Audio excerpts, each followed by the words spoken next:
Hi everyone, thank you so much for joining me today. So, I'm just finishing off a new creation and I can't wait for you to see this one. But it got me thinking, I've done so many different techniques and creations this year already. I wanted to pick my favourite 5 Dutch pours. I love using the Dutch pour technique to create some of my pieces. So I'm going to look back and reflect on my favourite 5. I'd be really interested to see what your favourite 5 are as well. If you want to see the full length videos for each of them, they are listed in the description below. So let's see what we can create. Now this is one of my favourites because I'm using browns, and I always said browns were really understated, and for me I didn't use brown enough. So this wanted to kind of prove a theory of brown colours can be beautiful as well. So I did a large canvas, I jumped straight in at the deep end, and I'm really happy with how this turned out. It was a triple split base colour, so that created some different depth on the base of the canvas, and then I layered all those different colours on top and blew them out. It's definitely one of my top 5 this year, and actually probably one of my most favourites overall since I started this journey.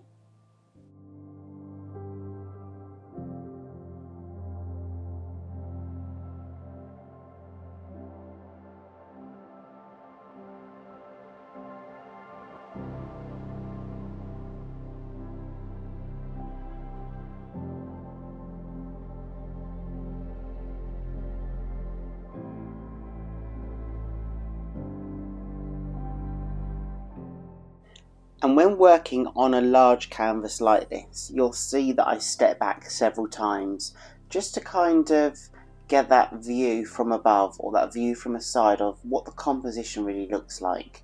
So that was really important for me, especially working on big canvases, to be able to stop, pause and do that.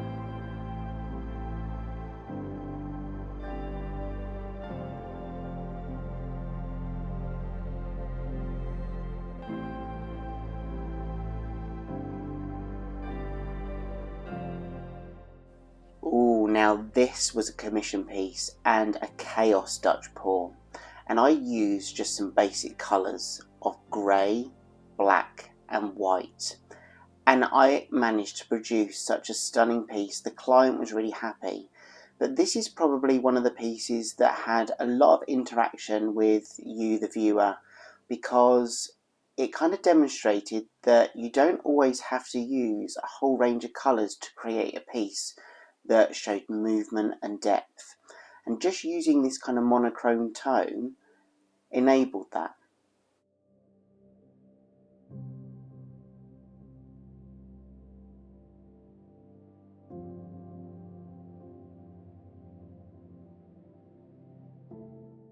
So as I blow out the paint on this piece, I see cells and lacing forming, and that was one of the really interesting things about this piece.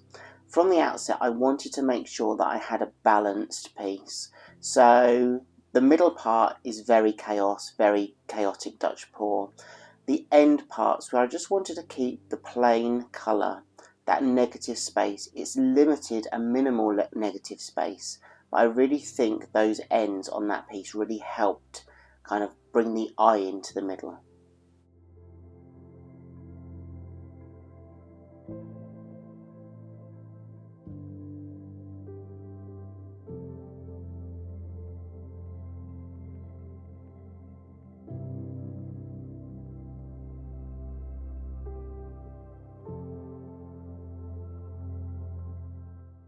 So this is another chaos Dutch pour that I did, and again it was a commission piece for a client and they were really happy with it, so that always makes me proud.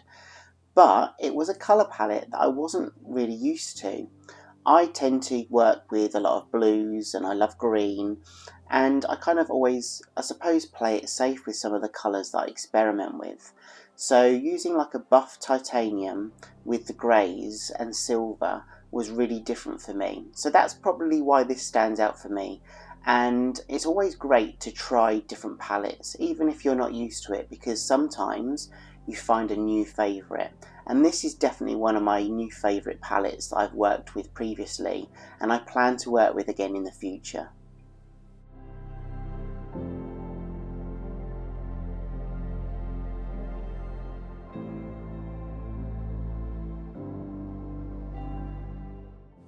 I remember fondly when I was creating this piece to try and get those whispery ends on the edge, and after several attempts I managed to do that.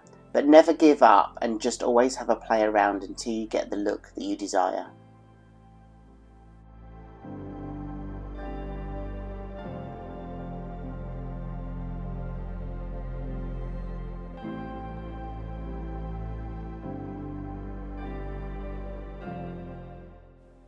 So this piece is definitely going to be one of my favourites, probably forever.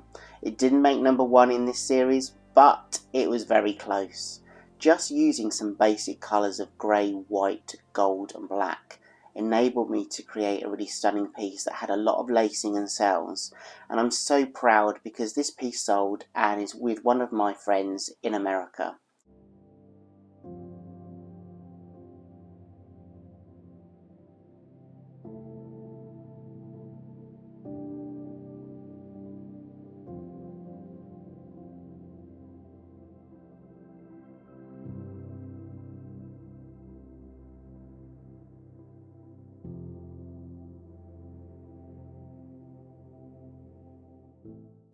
The first blowout is a wow moment for me, because that first blow really showed some of those cells that I managed to keep within this piece.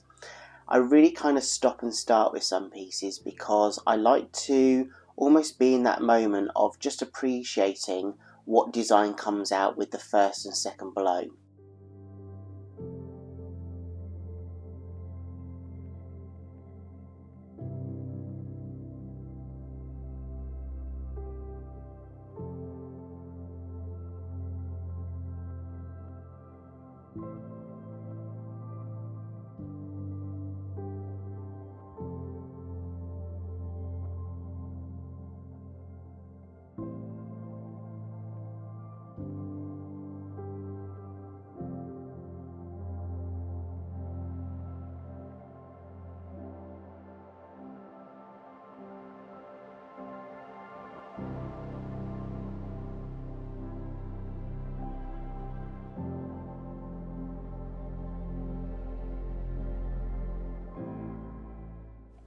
So here's my favourite so far, and it's all blue. Who would have guessed? I think that I really like this one because of the triple base colour. I love the colours that I chose to incorporate within the piece and blowout, and also adding a little bit of white and gold into this piece really helped colours pop and create cells. This was a challenge for me because I always remember this has been quite a humid, hot temperature that I was creating in, and I was really conscious that I was working on such a large piece that I was worried that certain areas would start drying before I kind of perfected them. Us artists like to fiddle until we're really happy with the piece that's in front of us, and I was like, oh my goodness, I just really hope that I've got enough time.